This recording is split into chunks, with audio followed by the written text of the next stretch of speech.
আসসালামু আলাইকুম। আজকে আমরা আসছি আটঘরিয়া উপজেলা স্বাস্থ্য ও পরিবার পরিকল্পনা অফিসারের কার্যালয়ে। উপজেলা স্বাস্থ্য ও পরিবার পরিকল্পনা অফিসার কার্যালয় আটঘরিয়া, পাবনা, যা 1977 সাল থেকে পরিচালিত হয়ে আসছে। 31 শয্যা বিশিষ্ট এই স্বাস্থ্য কমপ্লেক্স এখন বর্তমানে 50 শয্যা বিশিষ্ট এই স্বাস্থ্য কমপ্লেক্স জনগণের দোরগোড়ায় স্বাস্থ্যসেবা পৌঁছানো এবং সুচিকিৎসার ব্যবস্থা কার্যক্রম পরিচালনা করে আসছে।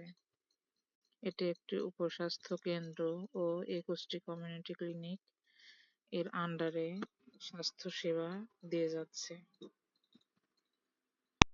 এখানে কয়েকটি ধাপে স্বাস্থ্যসেবা দেওয়া হয়। মোবাইল ফোনের মাধ্যমে জরুরি চিকিৎসা, প্যাথোলজি বিভাগ, ডটস কর্নার বিভাগ, এখানে যক্ষ্মা ও কুষ্ঠ রোগীদের সরাসরি ওষুধ খাওয়ানো হয়। ওআরটি সেন্টার, এখানে ডায়রিয়া আক্রান্ত রোগীদের খাবার, স্যালাইন ও জিঙ্ক ট্যাবলেট দেওয়া হয়। ইপিআই কেন্দ্র, এখানে বিভিন্ন প্রকার রোগের প্রতিষেধক টিকা দেওয়া হয় এবং টিকা যথাযথভাবে সংরক্ষণ করা হয়। দন্ত বিভাগ, এখানে ডেন্টাল সার্জনের মাধ্যমে দাঁতের সকল চিকিৎসা দেওয়া হয়। ফার্মেসি, এখানে বহির্বিভাগ থেকে আসা রোগীদের ডাক্তারের পরামর্শ অনুযায়ী বিনামূল্যে চিকিৎসা দেয়া হয়। এখানে অন্তর্বিভাগে ভর্তি রোগীদের রেখে চিকিৎসা দেওয়া হয় এবং বহির্বিভাগের সরকারি ছুটির দিন বাদে প্রতিদিন খোলা থাকে। জরুরি বিভাগ, এটা দিন রাত 24 ঘন্টা খোলা থাকে। এখানকার পরিবেশটা আছে মোটামুটি ভালো, কিন্তু আরো একটু ভালো করা যেত হসপিটাল অনুযায়ী। এখানকার সবচেয়ে যে পরিবেশটুকু আমার কাছে ভালো লাগছে, এখানকার বিভিন্ন ধরনের ভেষজ গাছপালা লাগানো আছে এবং হসপিটালের আশেপাশের অবস্থা দেখে আমার বারবার একটা কথাই মনে হচ্ছিল যে এই পরিবেশটা আরো সুন্দর হতে পারত।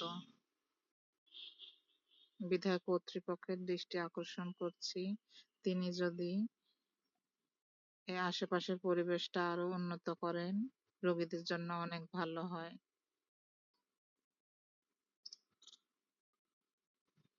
এখানে বিভিন্ন ধরনের ভেষজ গাছ, যষ্টিমধু, তুলসী,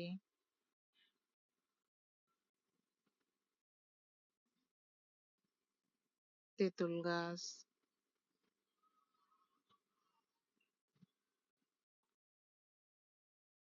বিভিন্ন রকমের ক্যাকটাস গাছ, সুপারি গাছ, শতমূলী, ঔষধি গাছ এবং আরো বিভিন্ন রকমের ঔষধি গুণাগুণ সম্পন্ন গাছ লাগানো আছে। এগুলো মোটামুটি পরিচর্যা করা হয়, তবে আরেকটু পরিচর্যা করলে অনেক সুন্দর একটা পরিবেশ সৃষ্টি হতো এখানে।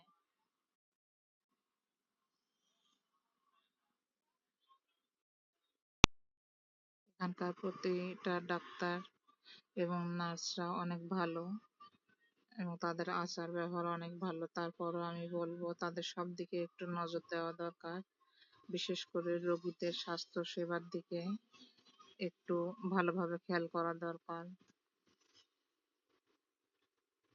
এবং হেলথ কমপ্লেক্সের প্রধানের কাছে আমার অনুরোধ থাকবে,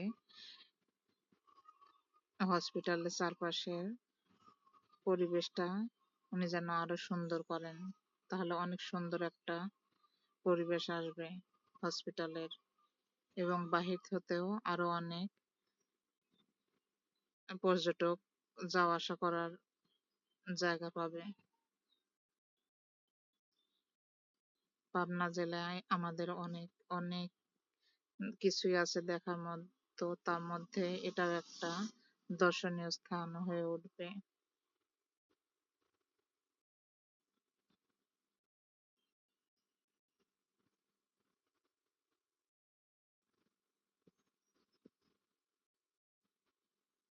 আমি এখানে আমার ওপিনিয়নটা দেওয়ার চেষ্টা করেছি, যদি কোনো ভুল হয়ে থাকে ক্ষমা সুন্দর